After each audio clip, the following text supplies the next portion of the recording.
Okay, I'm going to ask you, so there's a bunch of data points, right? A bunch of views of people getting connected and availability for connection and, the information production.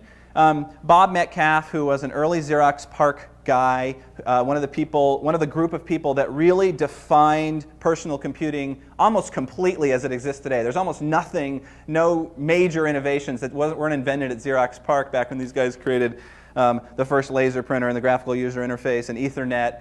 Bob Metcalfe is the inventor of Ethernet and a fairly knowledgeable person about networking, although he did at one time predict that by 1997 the internet would come to a screeching halt due to traffic congestion. But besides that, he's a pretty smart guy. He had there was a reasonable risk there. You've probably heard of Moore's law about the increasing, doubling of processor speed. Metcalfe's law, Bob Metcalfe, is the value of the network increases as the square of its nodes. So that means it means that the value of the network to the participants in the network, the growth in that value as new people come on the network is exponential. It's not linear. And what I propose to you by putting that statement up there is that we don't get what value the web is going to have and what impact it's going to have 5 years from now. We don't get it. And we have to start from that proposition and sort of think outside of our current models really to get out into the future and see what might be happening. Just because 5 years of exponential growth is going to give us some very unexpected occurrences. So I think that holds true, and I think we need to get outside of our ideas about what learning is about a little bit and be willing to think outside the box. Okay, so another big red slide. How will e-learning evolve to meet the demands of the information economy? So that's a picture of the growing information society. Well, how does e-learning address those needs? What's going to have to happen such that e-learning will meet the challenges of living in an ever more complex, rapidly changing environment? Well, I'm going to run you through a scenario right now, okay? So I'm going to ask you to imagine with me, and you can close your eyes if you'd like, but it's not necessary. And I'm going to tell you a little, 12 hours, 18 hours in the life of Mary. Mary's a project leader for CR Topco, which is a business service provider that creates outsourced HR systems that they deliver over the internet. Good business model, I think. She runs a project team of 6 people. She lives in the year 2005, by the way, just so that we're setting the stage. So Mary lives in the year 2005. And they're currently engaged, her team is currently engaged in building a HR system, an outsourced HR system for Pharmacom. They're a pharmaceutical company, could you get that? For Pharmacom, which is their biggest engagement to date. This is their biggest client to date. So here's the day in the life of Mary, and you just have to stick with me. We have no flashy visuals for this. It's all auditory. So it's Friday. Mary comes home early this Friday, surprisingly. It was a really good week for her and her team. They delivered a strategic proposal for the HR system to Pharmacom 3 days ahead of schedule. It's a fantasy thing, I can imagine, right, that we can deliver proposals ahead of schedule. She comes home, she has dinner, she sits down and logs into her personal learning portal. She engages in a learning module that was assigned to her by her supervisor at the beginning of the Pharmacom engagement. It's a module that simulates the pharmaceutical regulatory process. And she's in the middle of this simulation. Most of her team has actually completed this thing, but Mary's kind of struggling with grokking all of the variables in this regulatory process. It's very complicated. So she works in the simulation, trying to get over all the regulatory hurdles in an allotted period of time. The simulation keeps kicking her out to supporting material that tells her about principles that she didn't quite grok, right? And she comes back into the simulation. After about 15 or 20 minutes of being kicked out to the supporting material, she thinks she's got all the variables understood. She thinks she understands how this model works, and she's able to, in the simulation, complete the exercise. The simulation agrees that she understands the principles. It's logged as complete, and her completion of the simulation is noted. Okay? 7 o'clock that evening, Mary's sitting with a margarita on the back porch, chilling out, and her earphone rings. You know how the earphones that, oh, you don't have one, oh, you don't live in 2005. Her earphone rings, and it tickles her ear, because those things always tickle your ear. And she forgets that she has the implant. And she's startled out of her chaise lounge in the back of her house.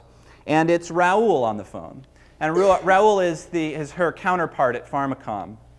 And he says to her, you know, we got the proposal. Thank you for, you know, it was amazing. You got it to us early. We were actually able to put it on the table at our board meeting and to go over what we were planning on doing with you and how we were going to cut costs and increase efficiency and our internal customer satisfaction. And they loved it. The board thought it was really outstanding. They loved the proposal. And the only thing is, they really are interested in integrating the HR system with some agent-based information processing technology that was created by a sister company of ours, AI Systems. Mary says, agents, great. We'll have an addendum on your desk on Monday morning. But that really, Raoul says, Monday morning, that's great. You guys are fantastic. Nope, no problem, says Mary. You know, we're here to serve you. Okay, bye, Mary. Bye, Raoul.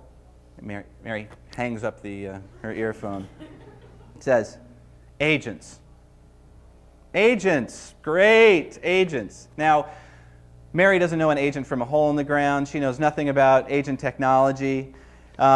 She's got another project stacked up behind this one. That's why they got the proposal out for this project 3 days early. Half the engineering team is on vacation. She knows she's not going to be able to get any time with them to get back to the customer. And her team, this is the most complex project they've ever engaged in. There are already people who are stretched to the edge of their competencies. She does not know. They're stretched out to the max. So Mary says to herself, you know, welcome to the information age. And Mary goes back to her learning portal and she logs in. She looks up the learning profiles of her teams and does a quick search for artificial intelligence or agents and tries to see if anybody on her team has, you know, past experience or skills or competencies in that area. Unfortunately, Sarah, who's on her team, is the best match. She has an advanced degree in computer science and will have to sort of lead the evaluation. Nobody really has that specific experience.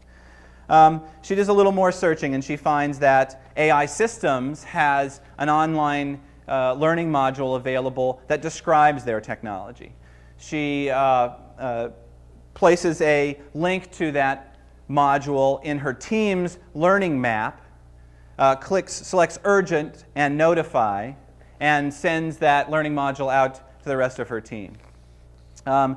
Then she clicks the human support button in her learning portal, checks Mentor, and types in AI, artificial intelligence systems and agent technology for back office systems, clicks a button, and logs out of her portal, or walks away from her portal. Logging out, not necessary since she's totally connected all the time, right? We're in the future. 3 minutes later, her earphone rings again, and it's the mentor on the line. Mary explains a little bit about the situation, and the mentor gives her about a 15-minute overview of AI technology in this part of the industry, the big players, the big issues. He tells her that her company, CR Topco, actually did a review and created a module about expert systems. And he says, I've posted that module to your learning plan, so you can take a look at that. And he says, you know, you really might want to ask AI Systems about their time to deployment data. It's time to deployment, and integrations in this industry are bad across the whole industry. So you might want to key on that when you're investigating their technology. So Mary hangs up with the guy. They were talking for about 15 or 20 minutes. And she makes a couple more calls, calls her team, and tells them that they're going to have an exciting Saturday morning activity that they hadn't planned for. Tells them about the learning module, and goes back on her porch, grabs her margarita, which she'd left sitting out there on the porch when she was interrupted by her earphone, and logs into the learning module that her mentor sent her. Takes her about 45 minutes to complete it. they were probably considering coffee consumption, not alcohol consumption during the estimate of time that it would take. And she sort of completes that. It gives her a good experience for the value of the AI systems technology, and she starts to grok why, sorry for the grok, she starts to understand why Pharmacom would want this technology integrated. She really kind of gets a good sense from the product, from the tutorial. So next morning, Mary's driving into the office. She dials into her learning portal, and she asks for all of the sections of the expert systems tutorial to be read to her on the way in to the office. So she wanted to make sure that she gets kind of complete coverage, that she didn't miss anything. So as she's driving, she's listening, and the system reads her the parts of the tutorial that she actually didn't access. It gives her some reinforcement of what she learned last night, and she picks up a few extra tidbits about the technology. Gets into the office. Her team is there. Most of her team is there. Some of them are logged in remotely, and a couple of people are finishing up the tutorial that she assigned them the night before. She she asks Sarah on her team to lead the evaluation. They're capturing whiteboard sessions and audio tracks as they run through this analysis of what they've learned from the AI systems tutorial and the Pharmacom information. And her team thinks they understand all of the issues and that they can actually generate a proposal based on what they know now. They spend some time, a few hours sort of architecting that addendum to their proposal, complete the addendum, and send it off to Pharmacom. Meanwhile, they also take the proposal they've sent, the tutorial from AI systems, the CR Topco Expert Systems tutorial, and the archive of the whiteboard sessions and audio from their working session, and they send that to the system integrator or to the integration team at CR Topco to say, here's some things you're going to want to review about this engagement with Pharmacom. Okay? Mary heads home. She gets back in her car. It's almost noon. She heads back home. She dials in once again to her learning portal, and she says, she does two things. She records a brief synopsis of the whole past 18 hours and uploads it to the management system for the next poor sucker who gets a call from Raul at 7 o'clock on Friday night. And she makes a note in a performance input to Sarah's learning plan saying, let's get Sarah some more support for around mediation and leading engagements. Okay, she noticed some things in Sarah's performance and the way she led the meeting, and she puts a couple of notes there. She hangs up her earphone and drives off to engage in the rest of her weekend. Okay, so that's the scenario. Everything I say from now on will not be part of that.